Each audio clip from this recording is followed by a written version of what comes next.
Hello बच्चों, तो आज का हमारा टॉपिक है श्रेणी क्रम में संयोजित प्रतिरोधों का तुल्य प्रतिरोध।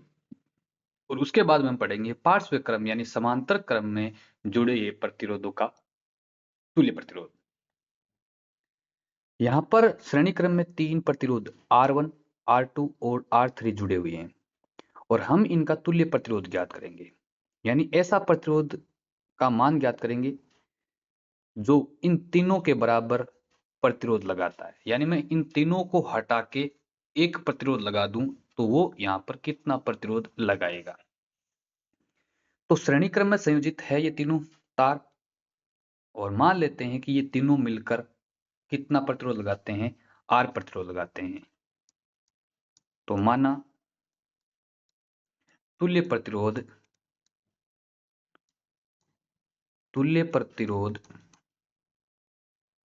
आर है, यानी ये तीनों मिलकर जितना प्रतिरोध लगाते हैं उतना प्रतिरोध ये केवल आर लगा लेता है।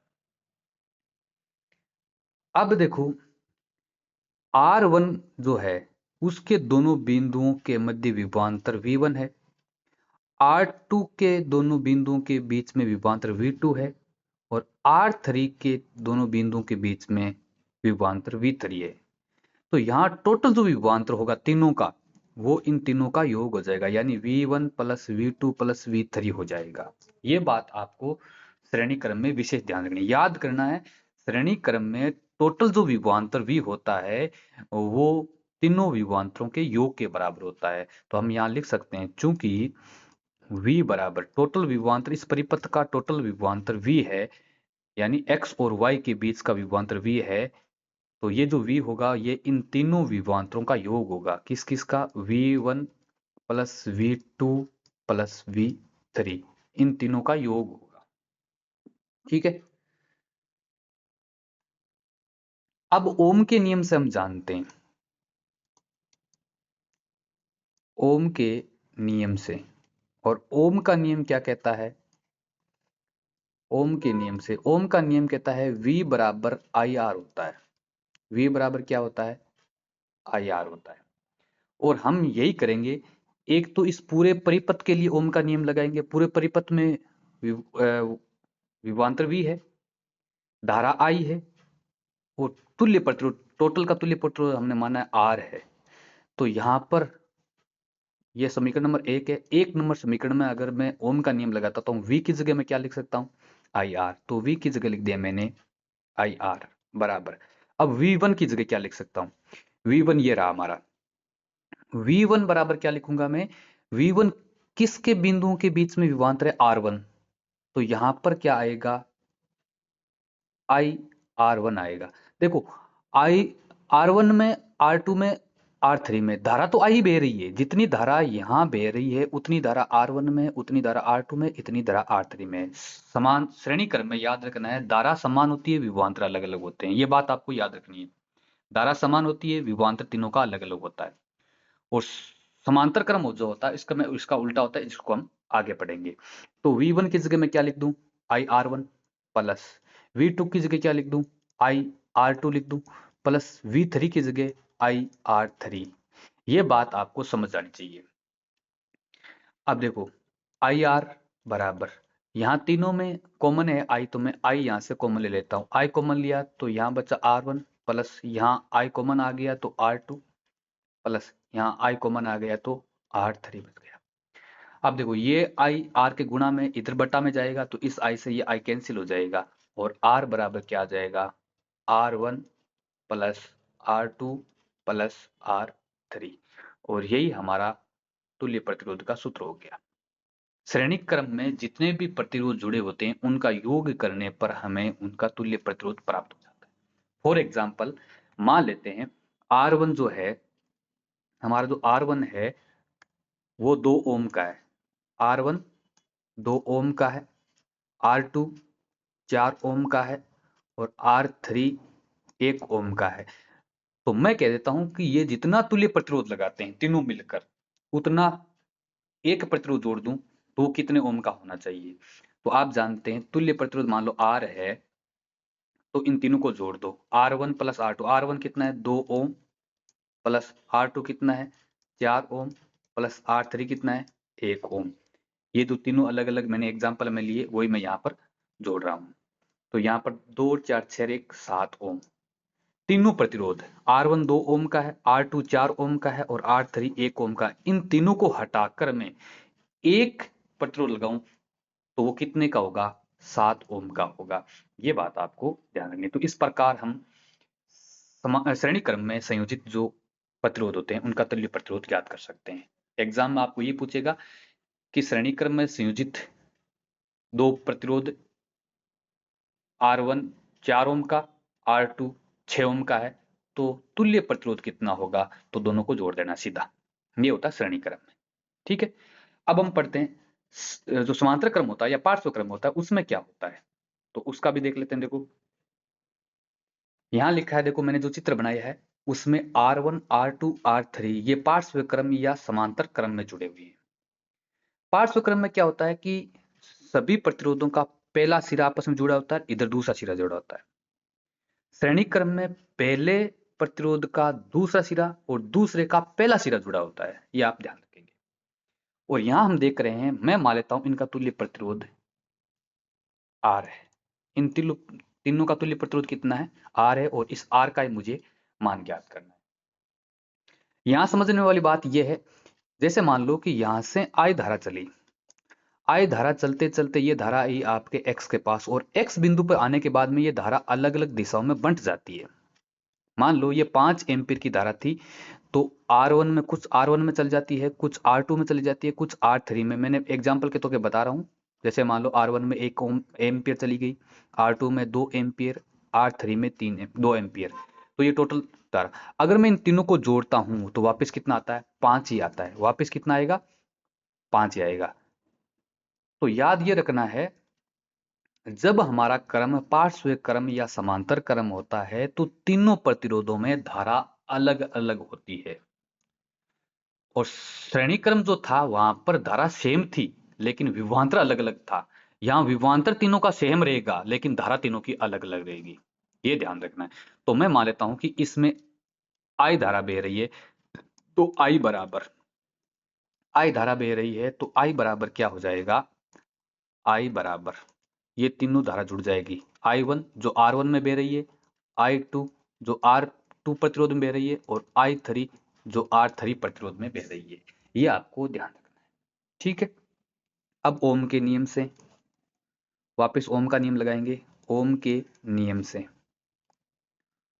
ओम के नियम से, अब ओम का नियम जानते हैं हम, क्या होता है V बराबर IR होता है। V बराबर क्या होता है IR होता है। यहां से मैं R को V के बटा में भेज देता हूं तो V बटा बराबर क्या आ जाता है I, यानी I बराबर क्या हो जाता है V बटा R होता है। I बराबर क्या होता है V बटा R होता है। तो यहां पर मैं I की जगह क्या लिख दूं V बटा R। अब ये V क्या है, इसका पूरक का विभवांतर, और विभवांतर सेम रहता है। आर क्या है, इन तीनों का तुल्य प्रतिरोध। जितना प्रतिरोध ये तीनों मिलकर लगा रहे हैं उतना प्रतिरोध ये अकेला लगाएगा, बराबर I1। I1 क्या है, R1 में बहने वाली धारा है, तो यहां पर R1 का विभवांतर क्या है V है, और बटा R1। तो I1 की जगह V बटा R1 प्लस I2 की जगह V बटा R2 और I3 की जगह V बटा R3। ओम का नियम लगा रहा हूं मैं I बराबर V बटा R जो होता है उसके हिसाब से, I बराबर V बटा R। अब R1 के लिए लगा रहा हूं ओम का नियम, तो I1 लगा दूंगा मैं। R1 में धारा कितनी बह रही है I1 बराबर V तो सेम है बटा R1। अगर मैं R2 में लगाऊंगा तो R2 में धारा कितनी बहती है I2 बराबर विभवांतर V है और प्रतिरोध R2। R3 में लगाऊंगा तो R3 में धारा बह रही है I3 बराबर विभवांतर उसका V है और R3 आ जाएगा। तो इस प्रकार हम अलग अलग तीनों में ओम का नियम लगा देते हैं। अब देखो यहां हम क्या देख रहे हैं, V बटा R बराबर, यहां तीनों में V कॉमन आ रहा है तो V कॉमन ले लो। यहां बचेगा 1 बटा R1 प्लस यहां बचेगा 1 बटा R2 प्लस यहां बचेगा 1 बटा R3। सभी में V कॉमन आ गया, V से V कैंसिल आउट हो जाएगा और 1 बटा R बराबर बचेगा 1 बटा R1 प्लस 1 बटा R2 प्लस 1 बटा R3। ये जो फॉर्मूला है ये हमारे पार्श्व क्रम में या समांतर क्रम में संयोजित प्रतिरोधों का तुल्य प्रतिरोध ज्ञात करने के काम में आता है। ठीक है, फॉर एग्जाम्पल मैं आपको एग्जाम्पल के तौर पर समझाता हूं। मान लो R1 में 2 एम्पीयर की धारा बहती है, R2 में 3 एम्पीयर की धारा बह सॉरी मैं आपको तुल्य प्रतिरोध के बारे में बता रहा हूं। मान लो R1 जो है वो 2 ओम का है, R2 है वो 3 ओम का है और R3 है वो 4 ओम का है। ये 3 अलग अलग प्रतिरोध लगे हुए हैं। अब मैं इन तीनों को हटा के और यहां पर एक ही प्रतिरोध जोड़ना चाहता हूं, तो उसका मान कितना होगा? मैं एग्जाम्पल के तौर पर बता रहा हूं आपको। तो यहां पर हम क्या करेंगे, 1/R, ये R तुल्य प्रतिरोध है इन तीनों की जगह, बराबर 1/R1 कितना है 2 प्लस R2 कितना है 1/3 आ जाएगा और R3 है 4, तो 1/4 आ जाएगा। यानी इनका व्युत्क्रम करके उल्टा करके जोड़ना है और फिर उल्टा करना है, व्युत्क्रम करना है। तो इसको हल कर लेते हैं। 1/R1 बराबर एलसीएम ले लेंगे, 2 3 4 का एलसीएम आ जाएगा 12, 2 का भाग 12 में 6 बार, 6 को 1 से गुणा करूंगा 6 प्लस 3 का भाग 12 में 4 बार, 4 को 1 से गुणा करूंगा 4 प्लस 4 का भाग 12 में 3 बार, 3 को 1 से गुणा करूंगा 3। तो क्या आया 1/R बराबर 6 4 10 3 13, 13/12। अब ये तो 1/R का मान है, हमें तो R का मान चाहिए, तो R बराबर, अब इसको उल्टा कर दो यानी R/1 हो जाएगा और R/1 का मतलब R बराबर, इधर भी ये उल्टा हो जाएगा 12/13, यानी दोनों तरफ मैंने रेसिप्रोकल कर दिया, ये उत्क्रम कर दिया। तो R बराबर कितना आया 12/13। ये तीनों प्रतिरोध मिलकर जितना प्रतिरोध लगाते हैं वो कितना है 12/13 ओम है, 12/13 ओम है। तो इस प्रकार हम समांतर क्रम या पार्श्व क्रम में तुल्य प्रतिरोध ज्ञात कर सकते हैं। अब जो लास्ट में मैं आपको बात बता रहा हूं वो आप ध्यान रखेंगे। श्रेणी क्रम में, नोट कर लो आप, श्रेणी क्रम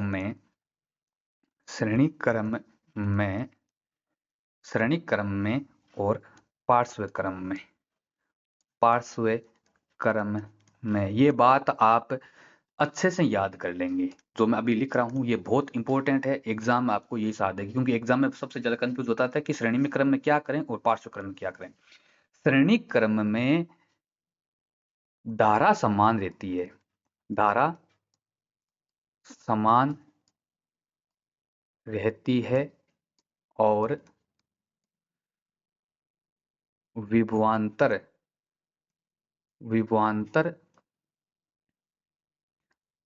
अलग अलग होता है, विभवांतर अलग अलग होता है। इसीलिए हमने इसमें फॉर्मूला लगाया था V बराबर V1 plus V2 plus V3। ये ध्यान रखना है आपको, यहीं से हमारे सूत्र ज्ञात करने की शुरुआत होगी, तो ये आपको विशेष रूप से ध्यान रखना है।